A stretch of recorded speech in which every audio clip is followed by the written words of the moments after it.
Hi, everyone. Bill Rentschler in the 1011 Now streaming studio. It is time for our monthly segment, LTU Streets and Utility Beats. And this month, we're excited to bring in Assistant Director of Lincoln Transportation and Utility, Thomas Shafer. Thomas, thank you so much for jumping on and joining us today. Well, thank you so much for having me here. I'm really excited to get to try this out. New things. So I guess, can you tell us a little bit about yourself? This is not your first time in the building. Yeah, I was mentioning that, wow, you guys have really changed a lot since I've been here. It's probably been a while since I've been in here. But, yeah, I've worked with the Vanderfords. I've been on different spots in the back here and in the main studio. And I'm just amazed at how this all comes together. And, you know, maybe just a little bit about myself. I'm taking a little more of an interest because my son is senior in high school. He's thinking about sports media and communications. There you go. So I made a few trips to the university, and they've showed us some of their stuff. And, wow, this is different. It is. It's exciting times trying to kind of meet people where they are, which a lot of times is on their phone and wherever that might be, or on their, Roku or Apple TV or Fire TV or whatever that might be. So, yeah, it is. So we really quickly went from kind of winter to pothole season, and now we're kind of transitioning to construction season. March is wrapping up here, just a couple days left, and you guys are planning our next round of kind of road construction, street improvements, and things like that. So what's kind of the plan this year? Any big things that people need to be out on the lookout for? Oh, we're really excited about some of the upcoming projects that we have going with us. The city has invested a lot in the transportation arena and in our streets in particular, and we're excited about that. We have Lincoln on the Move sales tax that's really helping us out with this, and probably for 2024, I'd say we have 19 street improvement projects and that we want to get to this total in this year. We're poised to do overall $47 million of investment with this, with Lincoln on the Move being $17 million of that. So it takes about 37% of our improvements. Without it, we could not get to as many streets as we're going to get to. So around $50 million in planned. Is that about average? Is that typical year, you think? It can depend. Some of our revenues are, and I think you and Liz did a segment on revenues. Some of our revenues are more steady. Some of them are a little more one-time, like bonding. We had some bonds that we borrowed. Sometimes we get some federal grants. Just recently, Congressman Flood was successful in securing $3 million for an upcoming street project. So that adds to our total. But that's a one-time deal. We can't always count on those things. But, yeah, $50 million is probably higher with the Lincoln on the Move.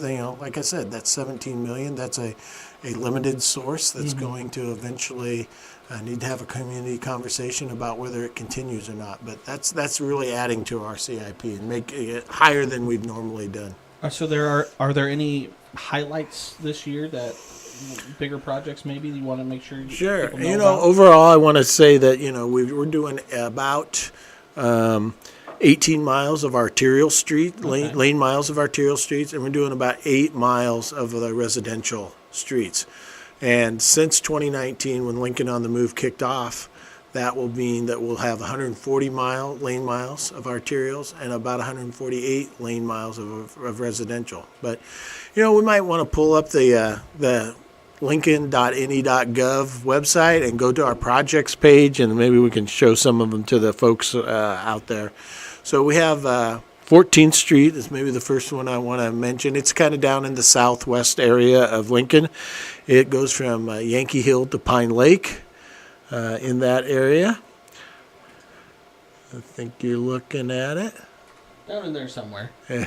Folks at home, this is a super interesting because, again, you have not only what's going on this year, but what you have planned for next year and 2026. And it's a really interesting map just to take a look at. And we even have folks want to know what has happened in the past. We've got the past ones on there to remind them maybe what year or where some of their investment is going. But so down in Southwest Lincoln, 14th from Yankee Hill to Pine Lake. Up in northeast Lincoln, Layton Avenue. This is about a mile and a half going from 48th Street to 70th Street. That'll be a nice stretch to get done for folks. Over in northwest Lincoln, we have the Highlands neighborhood, and we got 2 streets there, West Highland Boulevard and West Fletcher Avenue that we're doing. Over in southeast Lincoln, be 84th Street. This will be a continuation of the work we did on 84th Street last year. So we'll be starting at Sandalwood Drive and going further south to Pinedale Avenue on that one. And then, centrally located in Lincoln, you'd call it the Everett neighborhood, 11th Street from south to K. And then also in, I think it's called the Country Club neighborhood, but it's, we're on Winthrop area. We got some water mains and several streets that we're going to be doing there in that area. And so, like we just said, you can filter on this website. Again, this is just lincoln.ne.gov. And you can search LTU projects to get to this page. You can get a whole list. You can get the street closures map. But again, you can sort through what year this construction is going on. You can also sort through like, hey, this is the planned construction. This is what's actually in progress. This is what's been completed. So a really helpful map and really good information for the citizens here in Lincoln. Yeah, we really are striving to help make lives easier by giving them advance notice of projects. We hope to be transparent with where the funding's going and how it's being utilized around the community, and we want it to be real helpful for the community. And so we talked about it, but the funding, and specifically the Lincoln on the Move, that's the quarter-cent sales tax that was approved. That's in your budget this year. It's not, like you said, there's going to have to be a conversation about whether that continues or not. But that's a good chunk of change that goes towards all these street improvements. Over the last couple of years, this year, and we've been doing it for 4 years. This is our 5th year. So, like I mentioned, we've been able to do 140 arterial lane miles with this as part of our funding. 148 residential lane miles, and all of those streets that I mentioned here just a minute ago have a significant portion of their funding coming from Lincoln on the Move. And, they're not cheap projects. Some of them are about $1 million in the case of 14th Street, but up on Layton, that's a $5 million project. And when Lincoln on the Move is contributing 37% overall to our transportation budget, but on those projects, it's probably more like 70 and 80% of those projects are being funded with Lincoln on the Move. We just couldn't get to all of those places community-wide without Lincoln on the Move. Yeah, and it's nice, too, again, sometimes, especially when you're talking about taxes, sometimes it may feel like, well, where's this money going? I don't see this going back into the community, and this is an example of this is exactly where it's going, back into the community. These projects, we can point to these specific ones. So that's streets. Again, we're also talking infrastructure, though. Sometimes it's things you don't see, things that are happening underground with the utility lines. I know recently there's been stuff about lead pipes and getting lead pipes replaced and things like that. What does the project plans look like for the actual infrastructure in terms of maybe things with utilities this year?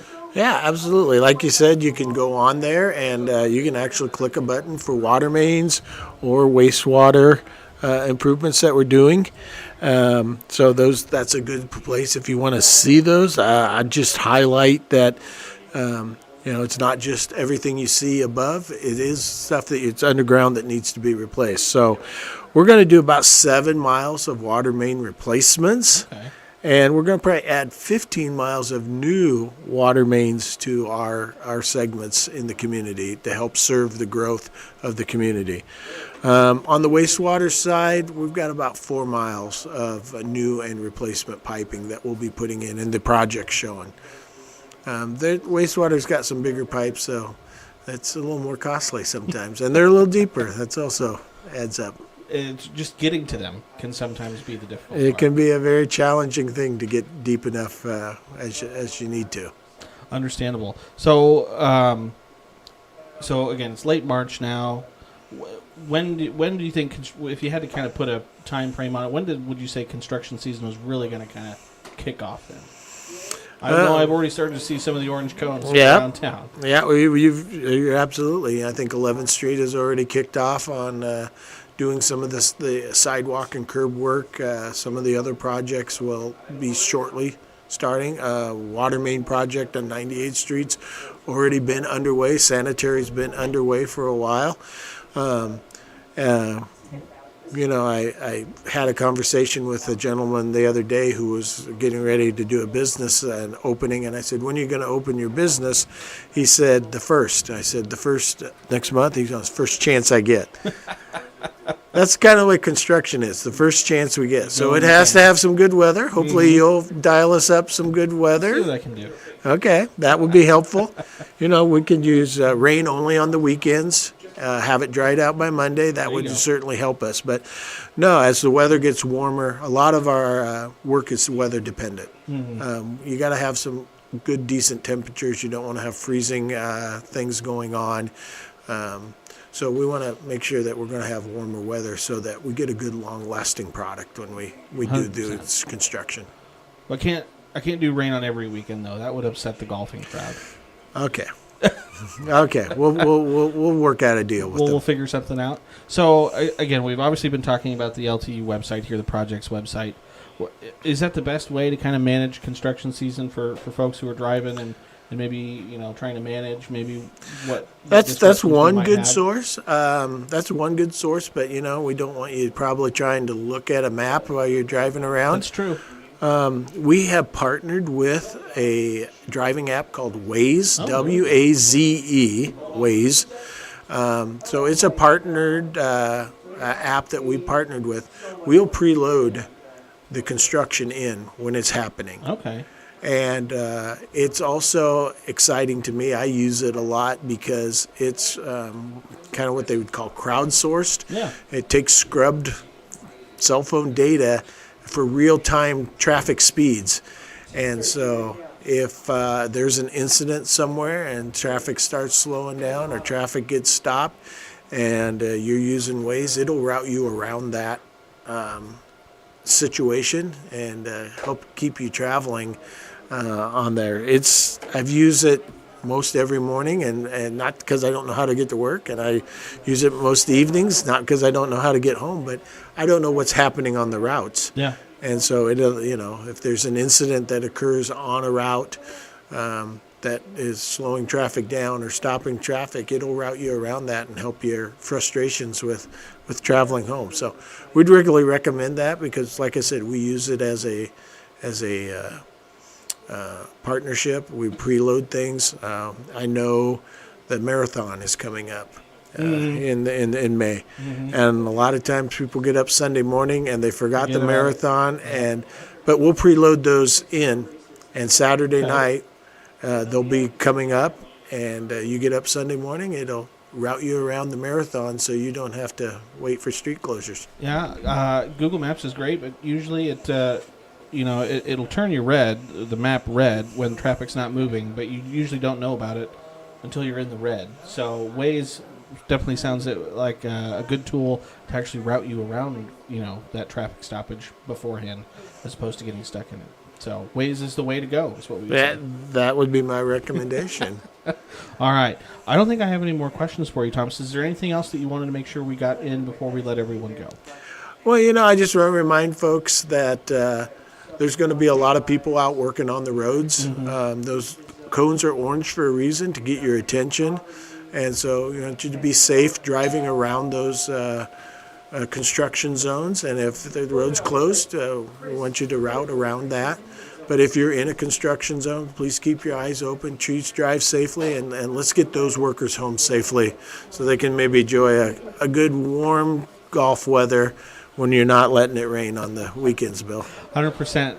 All right, Thomas Shafer, Assistant Director for Lincoln Transportation and Utility. Thank you so much, Thomas, for jumping in and joining us today. We really appreciate your time and your knowledge and all of your helpful tips. So, again, appreciate everyone for tuning in and for watching. So, as always, again, keep it tuned to 1011, both on air and online, for all of your latest news, weather, and sports. And until